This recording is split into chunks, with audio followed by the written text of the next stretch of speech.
Warwick.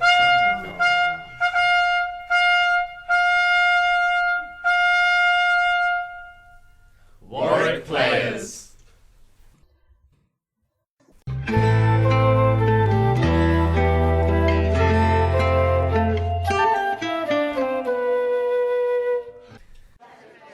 Evening, Paul, and what can I get for you, Squire? How's it going, Gary? Business good?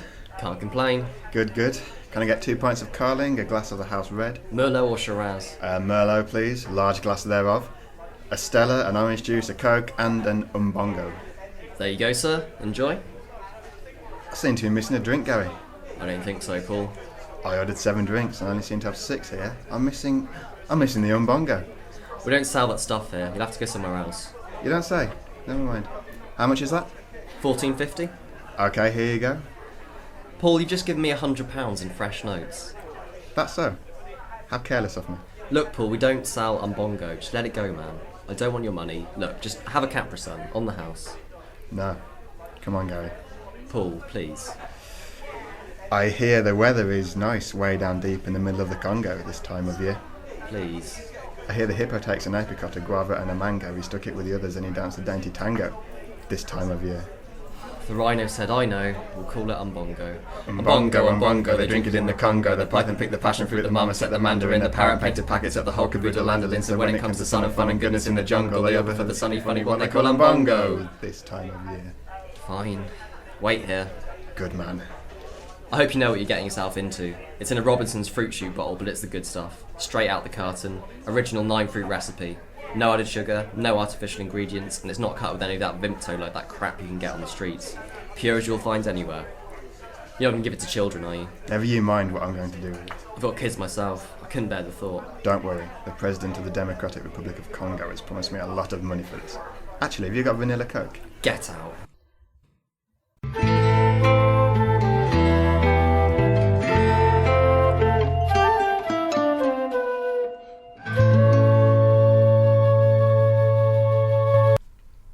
Well, Constable, Got it, Sarge. It wasn't easy, but I got it. what cracked him? The song. How on earth did you get it? Good copper never reveals his sources. Let's just say, every man has his price. Was it Levi Roots? I'll never tell. Special Constable Smith, is this the real deal? This is the good stuff, pure as an innocent smoothie with half the sugar. Thanks, Smith. Bag and take to the lab. Looks like the bus on. You ready, Paul? Let's do this. Police! Get down! Get down! Well, Gary. Looks like the game is up. I trusted you, pig. Steady on, Gary. Is this how you treat your loyal customers? You got it from downstairs, Sarge. I wonder what they're going to find down there, Gary. Wow, that's the biggest stock of Umbongo I've seen since the Ribena offensive in '92. I reckon that's all got a street value of $2 million. There's even some 5 alive. We could retire off this. Who put you up to this? The Milky Bar Kid? The Munch Bunch? I'm saying nothing. Well, you'll have plenty of time to think about it in jail. Take him away. Good day's work, wouldn't you say? It's just, Gary's just a middleman in all this. The big players, they're going to get off scot-free as usual. Just once, like to have a shot at the big guys. That's how the world works, Constable. Big guy makes the money, little guy gets screwed. Yeah, the Ribena Blackberry, the Ice Gems Polar Bear, Barry Scott, all sunning themselves on an island somewhere, sipping Sunny D and being fed opal fruits by the Tango Man. Makes you sick. Makes me wonder why we bother, Sarge. Hey, you did a good job and you should be proud. Look, it's Friday, the end of the week. Let's do some heroin.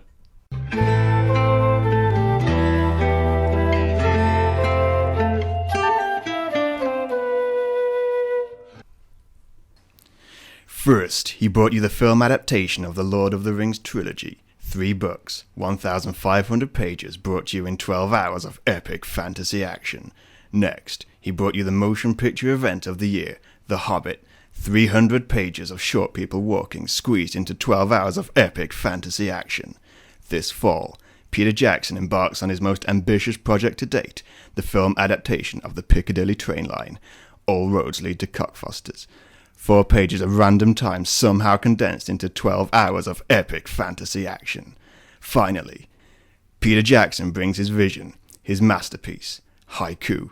3 lines, 17 syllables, 12 hours of epic fantasy action.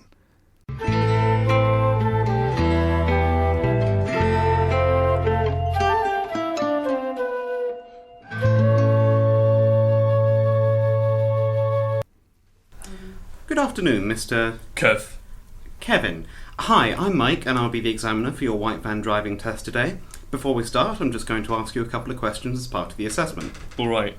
So, first of all, could you show me where on the vehicle one might find the indicators? No. Lovely. Now, the second question is multiple choice. You've stopped at a red light at a pedestrian crossing. An unlikely scenario, no, but let's run with it for now. As the lights turn green, an old lady is still only halfway across. Do you A. Wait patiently for her to cross, B. Sound your horn, rev your engine, and make threatening gestures, or C. Snap her like a dried twig, as you're late for a delivery, and it's your right of way anyway? D? There wasn't actually an option D, but close enough. And now, final question, what newspaper do you buy? Sun. Ah, perfect. 3 for 3. Well done so far. Now, if I could just get you to read the number plate of the green car over there for me, please? I can't read. Too drunk. Ah, fair enough. I'm glad to see this has been taken seriously then. Let's skip that then. Now, if you'd like to get in the vehicle, and we'll begin the practical assessment.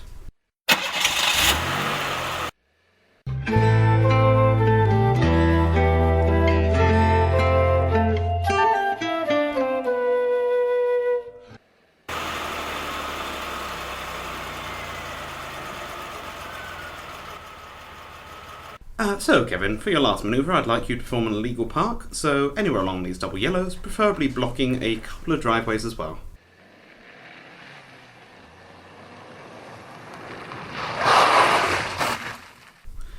Ah, lovely job. Alright, Kevin, the test is now over. You may put your phone away. Right, well, overall a good drive. You got a few minors, 2 boys and a girl to be precise, but their injuries didn't look too serious as far as I could tell. There were a few faults, being in the correct lane at the roundabout, wearing your seatbelt, that kind of thing. Your sexual harassment needs some work, winding down the window and shouting, "Your shoes really match your dress." They did. Well, yes, I understand that, but even so, it's still a little weak, but it will come with time. Believe me, it will. So, your tailgating was passable, although ideally I would like to see the whites of their eyes in the mirror, and at the very least the "if you can read this, you're far too close" sticker. But, as I say, overall very satisfactory. Congratulations, Kevin, you've passed. You should receive your paint-stained overalls and high-vis in the post within the week.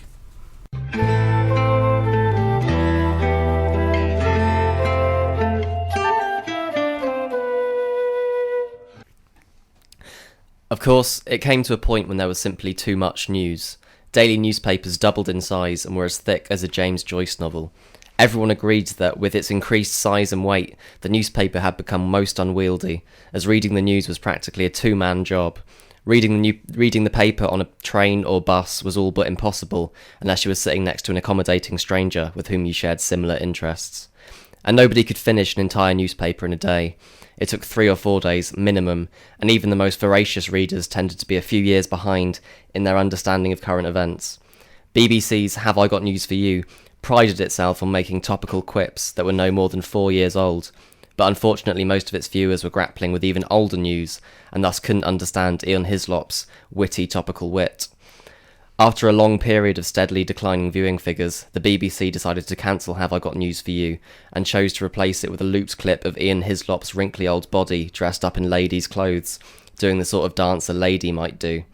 Critical responses were, on the whole, positive about the change of programming, and most people agreed that this was secretly what they had always wanted to see. Some radical environmentalist whack jobs started to worry about the mass deforestation taking place in order to print all of the news, and thought it especially awful considering everyone was pretty much in agreement that internet news websites killed significantly less trees. The environmentalists were very vocal about their opposition to all of the news, which ironically was in itself newsworthy, and it's estimated this news was responsible for the killing of a handful of trees, which technically speaking is about 1 tree, possibly less, depending on the size of the hand. They staged numerous protests, burning newspapers and using the fire to toast their marshmallows of environmental justice, which luckily were on offer in Tesco, and also to provide atmospheric lighting and warmth for their guitar-driven protest songs. Things reached something of a crisis point when the environmentalists decided to bomb large portions of the Amazonian rainforest, which were being used for the news, causing devastating forest fires and pretty much wiping out what was remaining of the rainforest. The evisceration of the rainforest created an irreconcilable paradox. The environmentalists had caused a catastrophe of profound topical importance, while simultaneously removing the resources available for printing a written account of their embarrassing blunder. That is why the UN eventually decided to enforce a worldwide ban on all news. If a man so much as mentioned a topical event in a public place, he was guilty of propagating news and could face up to 8 years in prison. Of course, nobody knew about the ban, seeing as it was itself a piece of news, and thus people naively doubt out news left, right and centre. They would have been arrested if the police were informed of the news, but as it was, the UN collectively decided that news of the ban must not leave the meeting room. If the communication of this news is impossible due to the criminality of sharing the news of the ban on news, is it not somewhat of a plot hole that I am able to relate to you this news? To that question I answer you this: no, you're a plot hole.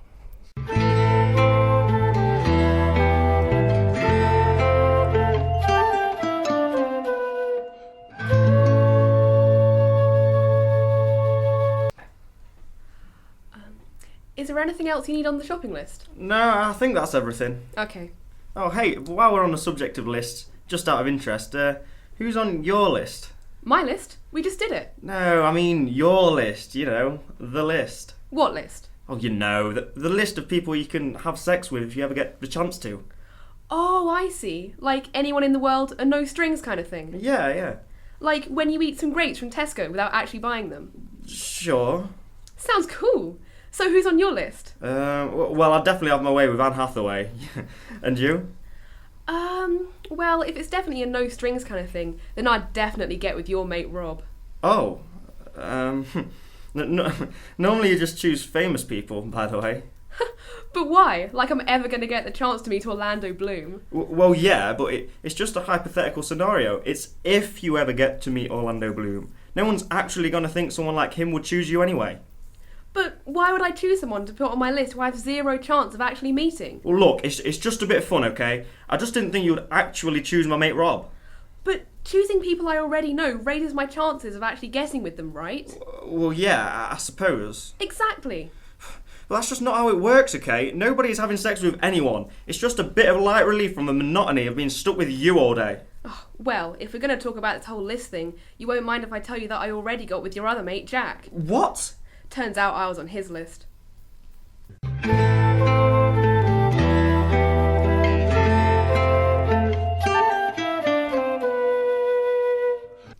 Thanks for coming to the Social Climbing Society General Meeting.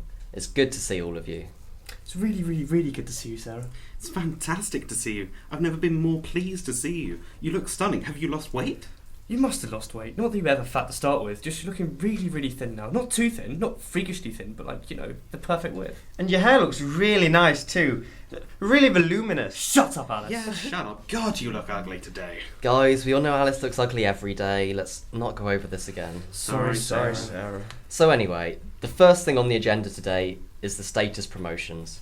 Heather, I saw you were tagged in a picture on Facebook with 3 of the Warwick Snow execs. They must really like you. Good work. I'm promoting you from an average knock to a slightly more popular than average knock. Thanks, Sarah. Congratulations, Heather. Shut up, Alice. Yeah, please shut up, Alice. And Jane, bad news for you, I'm afraid. Your level 3 B-knock boyfriend dumped you. So I'm afraid you're going to have to be demoted to a knee knock, which is not even a name on campus.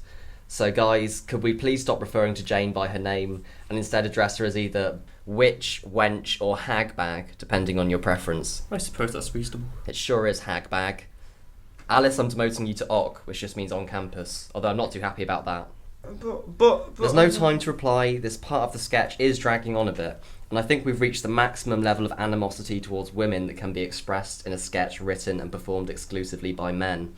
Anyway, as for myself, I'm promoting myself from a level 7 to a level 8 B-knock, because there's the Student Union presidential elections coming up soon. I need the votes.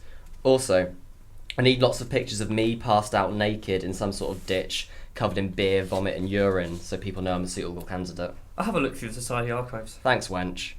The next issue on the agenda is the Society name. We've had some trouble with the Social Climbing Society. People seem to think we're all about rock climbing in a social environment, set up in competition against the Go Climbing By Yourself Society. There have been a lot of deaths since they set that up. And the socials are just awful. Shut up, Alice.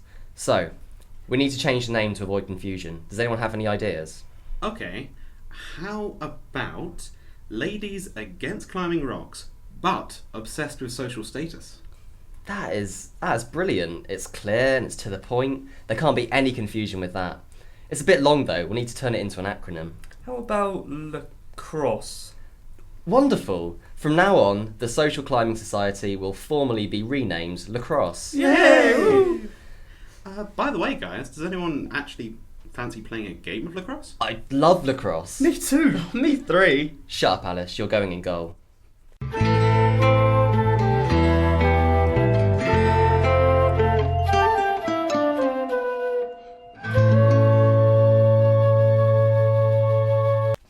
So a final look then at today's headlines. Surprise crowds gather at the Vatican after the announcement that Bono has indeed been elected Pope, and David Cameron is forced to deny claims that he knew Nick Clegg was in fact 78% horse. In local news, police have ruled out suicide in the inquest into the deaths of Joanna Crawford and Chris Holmes, who were found dead in Coventry Memorial Park on Monday morning. Anyone with any information is supposed to come forward. Well, I guess you could, but let's be honest, you might just be wasting police time. I mean, maybe they even sort of deserved it anyway. I mean, they were possibly having an affair.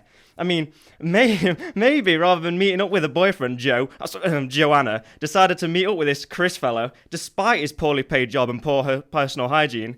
Maybe she kept saying her boyfriend wasn't paying her enough attention because he had long shifts when he rarely was just trying to pull together the money she wanted for a new bathroom. Maybe her boyfriend had a table at a posh restaurant booked for 9 and she texted saying she would be late with one of those god-awful smiley faces as though that's supposed to appease the pain. Maybe she didn't remember that her boyfriend used to do clay pigeon shooting on the weekends and has a gun licence. Maybe she cheated on the wrong bloody guy. And now the weather.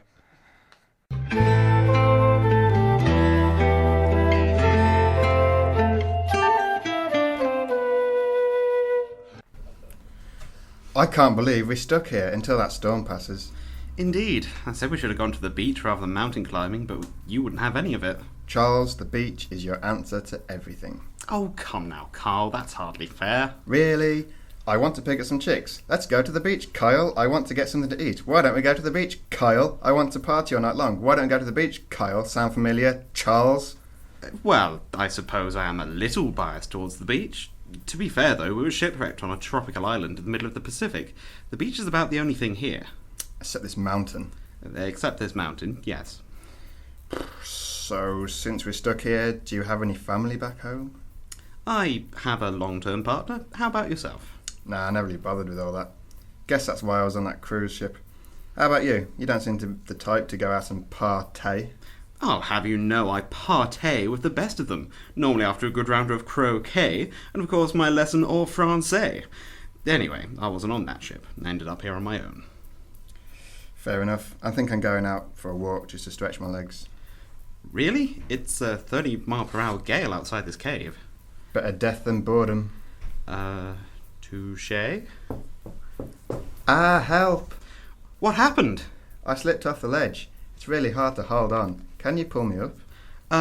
About that. I'm sorry to have to do this to you now, Carl, but I need to come out of the closet. What does that have anything to do with? Well, you see, much as I'd love to pull you up, as it turns out, I'm actually a turtle with a top hat and a monocle. A classy turtle, if you will. What? Well, something's classy if it has a certain sense of class about it. Not that you noticed, it seems. What? Oh dear. Perhaps I shouldn't have said something confusing enough to make him scratch his head while he was holding onto a ledge for dear life. Oh well, live and learn. Well, I will anyway. Oh, that was in poor taste. Now I'm going to feel terrible for the rest of the day. Too soon, good sir. Too soon.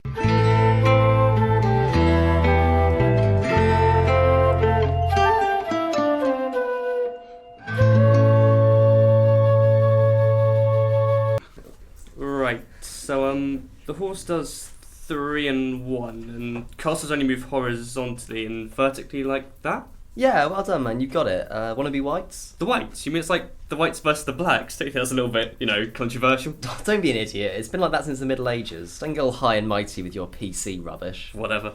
Alright, well, white starts. That's definitely not okay. Whites go first. God, you always make such a fuss out of everything. Look, why does your pool even have a hat? It's an afro, stupid. I'm allowed to personalise my team a bit. That seems a Look, little... stop whining. I mean, you get all the automatic weapons, I only get spears. But your pawns eat both my bishops before the game even begins. They're missionaries, you moron. And otherwise the natives would never win. By natives you mean the blacks, right? Why can't I eat one of yours? You can't eat Archbishop Desmond Tutu, you racist. I guess. It's not unfair on you at all. I mean, the White Queen owns both the sides of the board for half the bloody game. I'm just not sure why you felt necessary to craft penises onto your pawns at all, let alone why you had to make them so disproportionately large. The Queen doesn't have a penis. That's not really the issue though, is it? I also never thought fried chicken would be such an integral part of game strategy. Actually, I've thought about this and it might be a little bit racist. How about we play something else instead? Something else? Have I taught you the rules to blackgammon?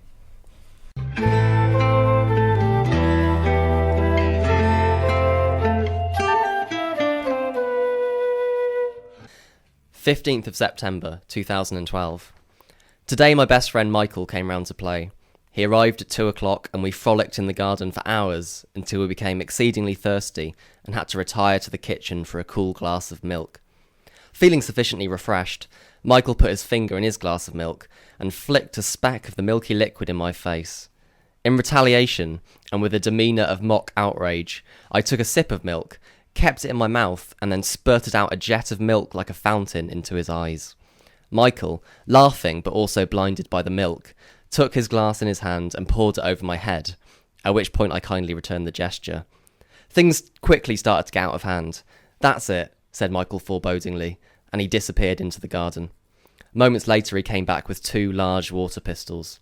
"Milk fight," he yelled. I grinned back at him.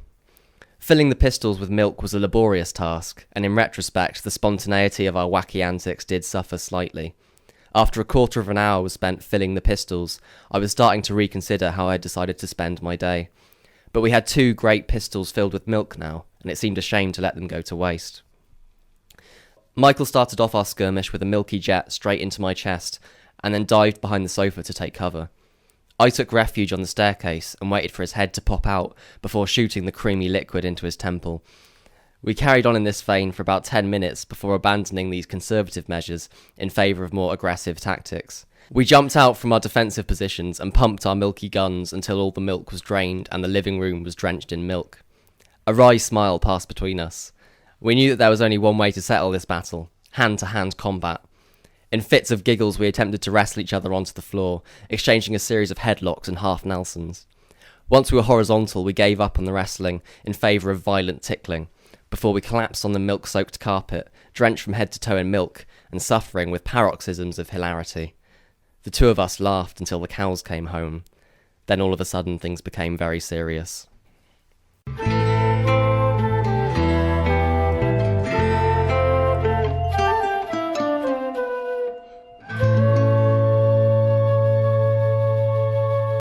So, Gerald, any headway with the new company name?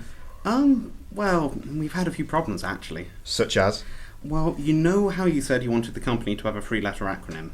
Yes. Well, they've all been taken. What have? The acronyms, sir. What, all of them? Well, yeah, there just aren't any more 3-letter acronyms left, you see. So you're telling me that there are no 3-letter combinations left at all? Not that we can find, sir. So, Electric's retail store, ERS. The ERS, Eastern Radiological Society. The Eastern Radiological Society. What was the issue with Electrics, Domestics and Lighting?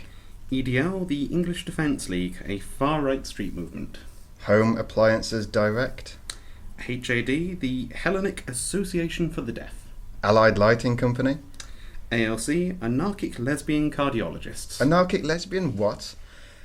You've been quiet, Dan. Any ideas? HIV. Right, yeah, thanks, Dan. Thanks for that sterling contribution. How about we go for getting first in the yellow pages? Make an AAA. Nope, taken. AAA, the Association Against Acronyms. Oh, bloomin' heck. United Direct Sales, so UDS. The Dyslexics United Society, sir. How does UDS stand for Dyslexics United? Oh, right. Any other wonderful ideas, Dan? AIDS. AIDS, right. For one thing, that's a 4-letter acronym. And another, we're not naming it our company after an STD. And before you suggest it, we're not naming it STD either. What about calling it clitorec? What? Clitorec. It's like mixing up the letters of electric. Firstly, that's an anagram, not an acronym. Secondly, it sounds like a vibrator. How about Kent's Key Kitchens? The KKK. Works for me. Positive? Yep. Okay, you positive, Dan?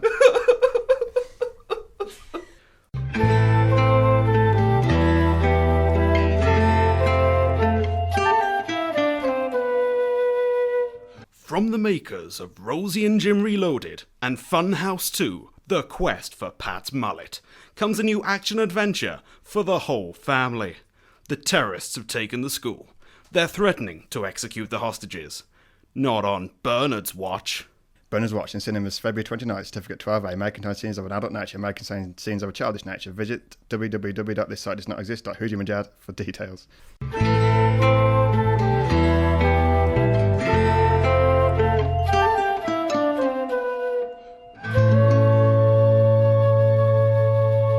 So here's the artist's impression of that murder suspect you wanted. Oh, I can't deal with this. Constable Picasso, See? could I have a word, please? Of course, Signor Inspector. Is this your interpretation of the suspect of the Slough murder case? Si, Signor? And this was taken from the description given by Mrs. J. Beetroot? Si, Signor? You're absolutely certain that this was what she described? Si? So you're telling me that the man that murdered Mrs. Beetroot's husband had 4 noses? Look, I draw what she tells me. So you expect me to believe the man wanted in connection with this murder had all 3 of his eyes on the same side of his face? The same face, might I add, which had a mouth on its forehead and is an attractive shade of green. It's what she said. Is it, Pablo? Is it really? Well, I might have used a little, artistic license, but... You're not paid to use artistic license, Constable Picasso. You're paid to draw accurate likenesses of criminals and to get results. This is basically what she said he looked like. Forgive me for not believing you, Constable, but your record in this department isn't exactly pristine. Do you remember that double homicide in Coventry a few months back? The witness gave a fairly accurate description of the killer. About 5'10", 40s, crooked nose, etc. You, however, drew this. Now, Constable Picasso, can you see the problem? No? Well, I'll explain. This looks nothing like the killer. In fact, it looks nothing like anyone. What it does look like, Constable, is a pile of scallops. I must protest. I'm a genius. It may not be an entirely realistic picture, but the critics, they love it. I don't care what the critics think. I think it's pretentious, silly, and above all, unhelpful to our investigations. Now I want you to go back to Mrs. Beetroot and draw another likeness of the suspect. This time with the correct number of facial features arranged in their correct positions on a face which is the correct colour. Got it? Got it? Si, Signor. Blooming hell. Problem, sir? Constable Picasso's playing up again. Still, I suppose it's better than when we had Sergeant Kandinsky as our sketch artist and ended up chasing what turned out to be an expressionist metaphor for human pain and suffering around Norfolk for a week. Still, I don't think this is about to help us much.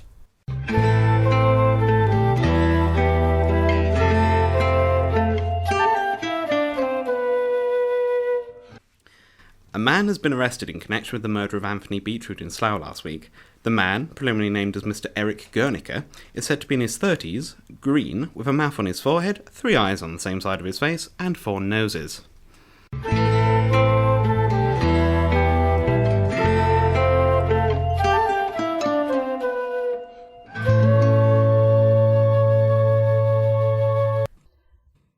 So, what did you think of the film? Well, I don't really know. I mean, the acting was good, yeah, but the plot was very one-dimensional. What did you say?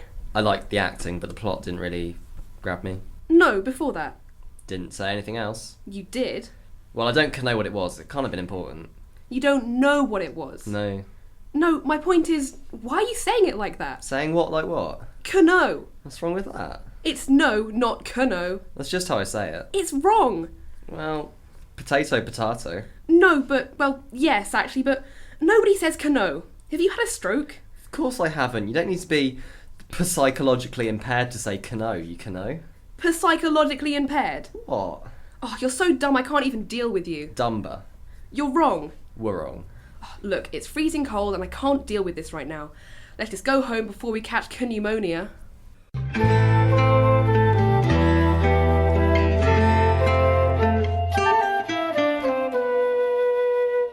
Alright guys, let's get this Thursday night board games night started. Woohoo! Yeah. Actually, can we just rent a movie or something this week? What? But it's Thursday night board games night. Firstly, I think we should change the name because it's a bit redundant. I mean, it's not even Thursday. And secondly, well, Carl tends to take things a bit far. Oh, come on. What do you mean? Well, remember a few months ago when we played Cluedo? It was a pretty riveting game. Well, it turned out that it was Kyle, in the alleyway, with the cleaver, and that the murder victim was Fred. Well, at least it was pretty realistic. Because it was real! Yeah, but to be fair, Fred was pretty annoying. Fair enough. Yeah. Alright, what about Risk? The last time we played Risk, we got banned from Poland after Kyle tried to annex it. They would have been better off under my rule. To be fair, Carl's social policies were pretty progressive. He got charged for crimes against humanity, I was acquitted. after the evidence and witnesses mysteriously vanished. Alright, fine. How about a nice relaxing game of Monopoly? No one's died from that yet. Last time we ended up in a Mexican standoff over Park Lane. I'll pass.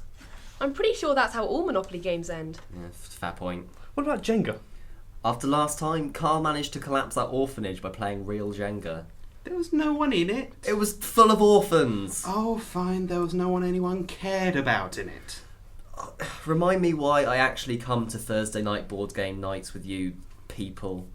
I guess the gut-wrenching terror of how much worse the things we do would probably be if you weren't here to reel us in. Or the free nachos? Oh yeah, wait, it's totally the nachos.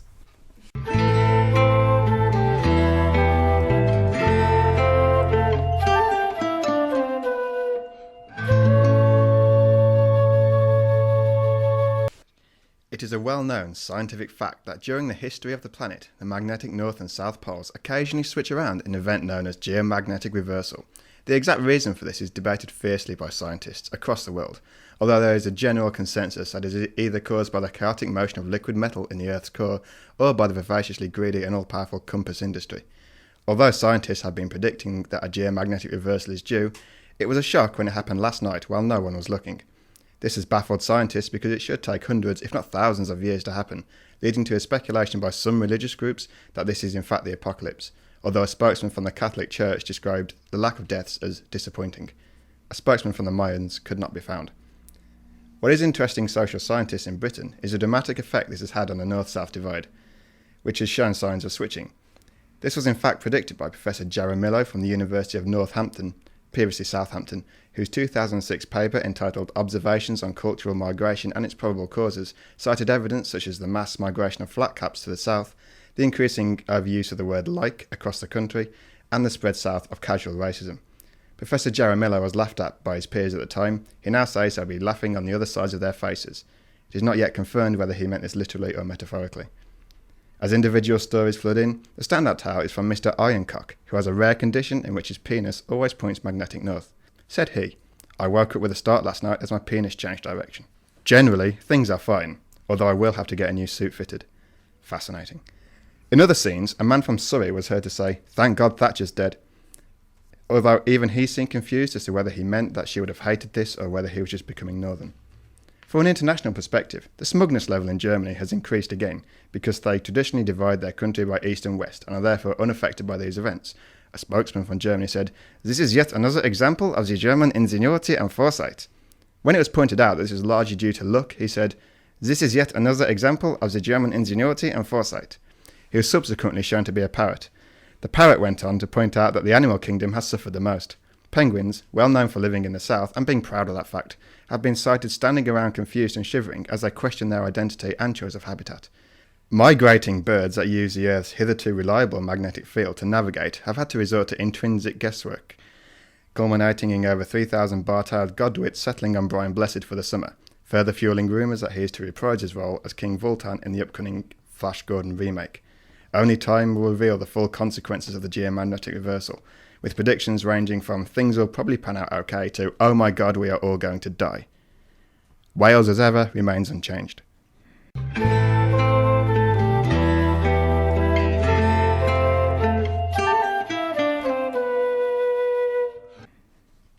Hey Phil, how are the accounts coming along? Not bad, Steve. What's up? Oh man, it's Greg. He's such a damn Shark? yeah, shark. It's like he's got to keep moving and eating the little guys to keep going. Not quite what I meant. What? I'm saying that Greg is actually a shark. A killer of the sea. Oh, no way, man. He can't be a shark. He's wearing a tie. And that means he can't be a shark? Well, of course. Have you ever seen a shark in a tie? Yes. Greg. Look, is this about Greg's toupee? No, Steve, I'm saying that Greg is a shark. In a bad toupee, wearing a novelty attached from a Christmas cracker and a tie. So you're sure this isn't about the toupee? No! Look, have you ever seen him talk to a customer? Well, no, he does just tend to maul people. How did he even get the job? Well, only applicant. Well, him and a load of body parts. I just can't shake the feeling that someone might find it amusing to hire a shark at a loans company. I'm sure it's not that bad. Look, he's talking to Julie right now. Oh, for God's sakes, man, he's eating Julie. Well, who wouldn't? I mean, she's a bit of alright. Oh, first off, that's not an appropriate way to talk about your boss. And secondly, I'm pretty sure she's dead. Oh, well, if it's any consolation, I still totally would.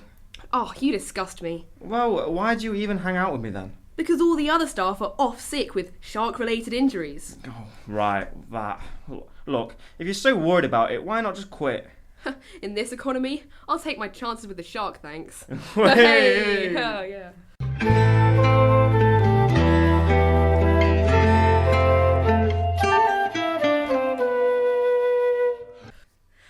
Ah, Greg's eating my leg! He's eating my leg! Oh, the pain's indescribable! Ah! Seriously, I should have just quit rather than making a hilarious social commentary. Ah, it's going black! Oh, I'm succumbing to death's sweet embrace. Ah, oh, it smells like cherries. Oh, goodbye, painful world. Ah!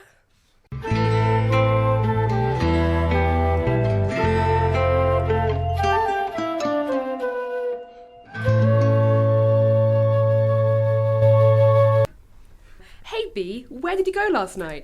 The Humanities Society having a joint social, just thought I'd pop along. B?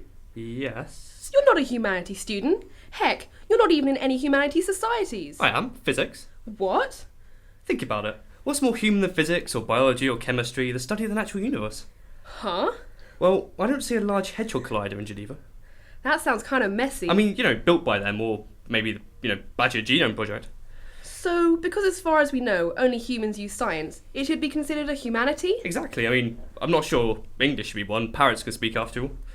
I'm not convinced they actually know what they're saying, though. Maybe not, but have you ever heard a cat say something? They usually kind of know. That's creepy.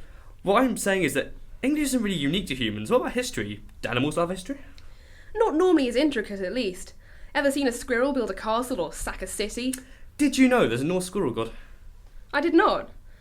But that's not really relevant. Look, all I'm saying is there's a lot we could say that makes science a humanity. Why do you even want science to be a humanity, though? I mean, don't you enjoy looking down on all the humanities and laughing? Well, I'll admit, I'll miss that. But when you get right down to it, there's a lot of persuasive arguments that I used to get into. They had free wine, didn't they? That may have been a contributing factor to my train of thought, yes. Alright, fine. Let's say you make science into a humanity. How do you tell the difference between degrees with job prospects and those without now? Ha! In this economy, I wouldn't worry. We're all scallops anyway.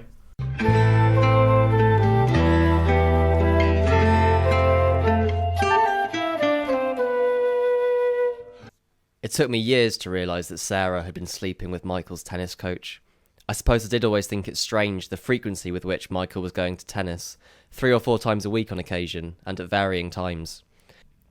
The impromptu tennis lessons sprung upon me out of nowhere. I always thought he was just developing urgent and capricious desires for emergency tennis coaching. What a promising young sportsman, I used to think. I was so proud of my little McEnroe. I think I really started to suspect something was wrong when Sarah started taking Michael to tennis, but forgetting to take him with her. I would come home late to find Michael sitting on the sofa with a bag of crisps in one hand, the TV remote in the other, and his mother nowhere to be seen. "Where's your mother?" I would ask. "She's taken me to tennis," was his reply. Things weren't quite adding up. I was fairly sure that going to tennis coaching usually involves some sort of combination of tennis and coaching, but then I never was very good at sport. Michael used to bamboozle me with tales of his sporting victories, stories of how he'd backslapped the tee ball into the back of the net from 35 yards out. It all sounded so impressive. It finally clicked when one day, in a naive attempt at familial bonding, I challenged my son to a game of tennis, hoping to witness the fruits of my huge investment in lessons. He didn't even own a racket.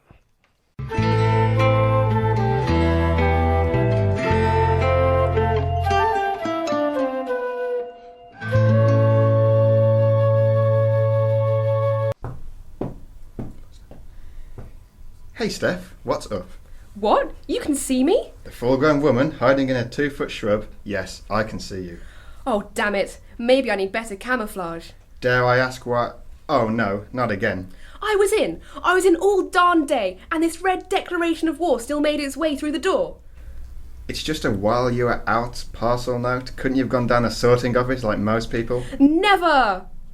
Well, I suppose that answers my next question. The one about the bear traps. Damn Geneva Convention.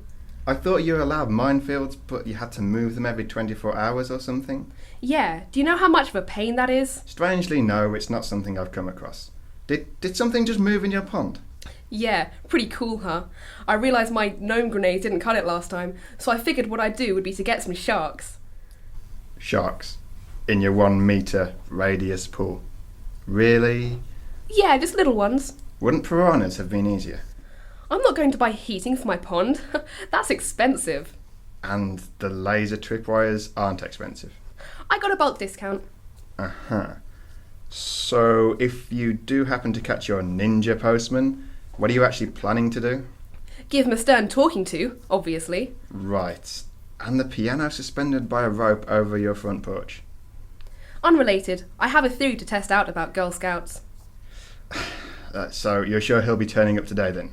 Oh yes, I've ordered something to arrive every day, so I know I'll catch him. And the best part, it's more equipment. I'm expecting night vision goggles today. Isn't it a little bit too light to use those? I'll give it time. Right. Are you sure you're actually in when he comes? Not, say, standing in your literal death trap of a front garden, setting up more traps? Positive. There's no way he could get through all this with me standing. Son of a...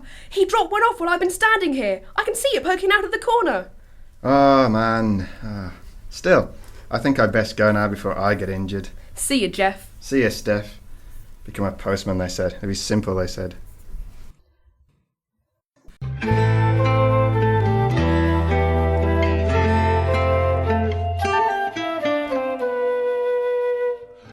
And finally, we come to the highlight of the property, the murder suite. Murder? As you can see, it has all the multicons, easy wipe surfaces, highly acid resistant should you choose to remove the evidence that way, a well-stocked knife wall, a table suitable for whatever form of binding you happen to find appropriate, and of course, completely soundproofed. Murder room. Murder suite. Yeah, you see, this is a bit like that last house, which was really nice, except for that whole basement is filled with convenient dead bodies thing. Well, when you think about it, sir, I'm sure you'll agree it's much more convenient than making your own. That's not really the point, though, is it? I mean, what are we going to use a murder room Murder suite. suite for? Well, while the room's primary function is, of course, the efficient and painful shuffling of others off the mortal coil, you could probably repurpose it. Repurpose? Well, the last occupant, for example, added this useful wardrobe for gimp suit storage. Splashproof, of course. Of course. So, whether you make it into a rec room, a den, impromptu prison, or even a spare bedroom, it's still a useful space. So, are you interested in the property? Well... Of course not. Why do you want to live somewhere people have died? Oh, now be fair. People die in all sorts of places all the time. Yes, but most aren't murdered. Is that a maybe? I have a family who should be getting back to me about the property later today. You could probably beat them if you're fast enough. You mean beat them to buying the property, right? Well, that too. No, sorry, we're just not interested. Are there any other properties left to view? Well, there is one. Well, before we bother to go look around, is it or has it ever been a cult headquarters? No. A murder scene? No. Site for live animal sacrifices? No. Haunted? No. The site of gruesome human experiments? No. Anything else, dear? Does it have a room prefaced with murder, kill, or rape? Oh, you mean like the rape hole at 22A Bedford Avenue and the killing closet on Ashby Way? Correct. It does not. Alright, so tell us about it. Well, it's situated between a Starbucks and a vintage record store. Oh, hipsters. In that case, we might have to add a murder suite.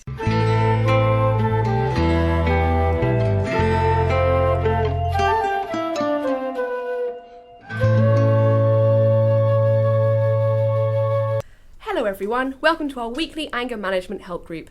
As you can see, we have a new member today, so I'll put you on the spot. Would you like to introduce yourself and explain to the group why you're here today? Okay. Hello, everyone. I'm God. Hey, God. Hi, God. Hi, God. Well, I hate intros. Just take your time, God. Thanks. Well, I'm God. I created the universe and everything in it. I'm infinity years old. I'm omnipotent, omnipresent, and omnivorous. I enjoy playing golf. I like cats. And I have a problem with anger. Woo! Yeah, you go, guys. You go. Show them that. Yeah, you do it, yeah. Woo! Admitting it's half the journey to overcoming it. Isn't that right, guys? Yeah, it is. Admit it. I've been reading your autobiography, the Bible, my story so far. Oh, it must be a first edition if it's still got the subtitle. It's probably worth quite a lot these days. Did you like it? It sold quite well, actually. It's not even an autobiography. It was ghostwritten. What, written by the holy ghostwriter? Inappropriate for an anger management meeting. That's all right. The prophets probably took some artistic license along the way. Some of it's quite far-fetched, I'll admit. In fact, most of the prophets were illiterate, so... With hindsight, maybe you should have spoken to the people who could write. Well, we've all got 20/20 hindsight. I don't know everything, do I? But I thought... Oh, never mind. As I read out, what I found encouraging was that, despite your anger, you seem willing to forgive almost every sin. Almost every sin. Yes, and I think we may have got to the root of the problem there. If we go back to the beginning of the book, well, I'll let you explain. It's just... It really gets me when people allow themselves to get tricked into eating fruit. Even saying it makes me angry. In fact, every bad thing that has ever happened to anyone was indirectly caused by someone... Eve? Don't say her name. Someone being tricked into eating fruit. Do you think that maybe you overreacted? But I told her not to eat it. I said they could do anything, eat anything, just don't wear clothes, and that they must not eat from the tree of knowledge of good and evil. For when you eat of it, you will surely die. And they ate it. My issue is, if the fruit of the tree revealed knowledge of good and evil, before they ate the fruit, they would have had no concept of good and evil, right? I suppose. So the concept of obeying you, recognise the inherent evil of temptation represented by the snake and the subsequent consequences of the actions would be hidden from them until after they ate the fruit. Yeah, but the snake was... But I said they should... Look, I was all like, don't be eating the fruit of that tree. And the snake would be like, nah, it's cool. And he'd be saying, but God's sake. And the snake would be chatting, nah, ain't no thing. And she ate it, tempted by a talking ghetto snake. The oldest trick in the book. Literally. And this hatred of fruit trickery has stayed with you for a long time after this. It is the ultimate betrayal. A few years ago, a woman cut up some apples into cubes and told her children it was a new type of candy, and that caused a Japanese earthquake. Couldn't you have just stopped her? I can't be everywhere at once. I thought you could. Well, okay, technically I have access to infinite amount of knowledge and potential to do anything, but, you know, I tend to spend a lot of my time watching cats do funny stuff. God, we're all here to help you get through this, together as a group. We all believe in you. I don't. I know, I have to get over this. It happened at the beginning of the earth, for crying out loud, nearly 7,000 years ago. Hey guys, my wife made us all a chocolate cake. Hey, Hey, hey. woo! Hey, there's a cherry in my bit. What?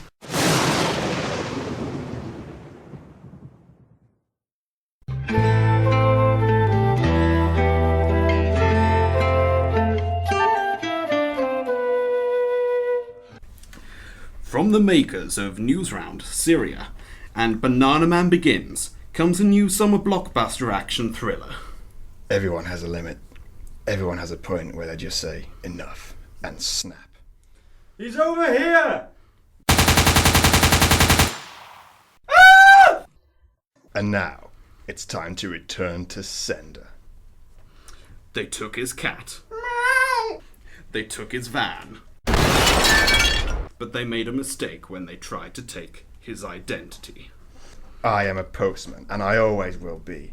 And now, I'm here to deliver justice.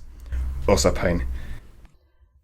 Postal Pat, Postal Pat, Postal Pat, and his deal were to get. Early in the morning, just as doom is dawning, he takes out all the bodies in his van. Everybody knows his blood-red van.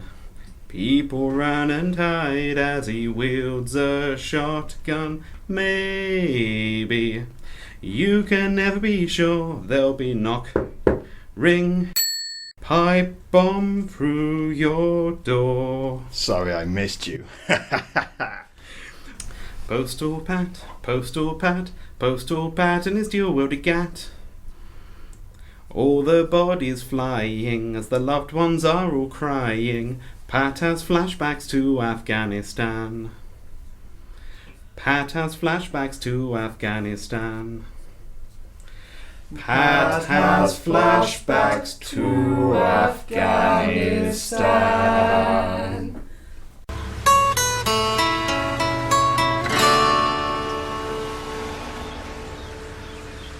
If you enjoyed today's show, you can see more of our material by liking us on Facebook and following us on Twitter. Today's show was written by Mark Dooner, founder of cougarsandlugars.com, David the Hardman McIver, Florrie the Woman Sheehan, Alex Johnston, currently under investigation by Operation U-Tree, Dan Nye the Funny Guy, and the late Lee Dawson. It was performed by Mark Dooner, founder of cougarsandlugars.com, David the Hardman McIver, Alex Johnson, currently under investigation by Operation U-Tree, Dan Nye the Funny Guy, and is it a bird? Is it a plane? No, it's Mark Holmes with his tight buns of steel. Oi! Follow me! Oh, and Florrie, who's a woman.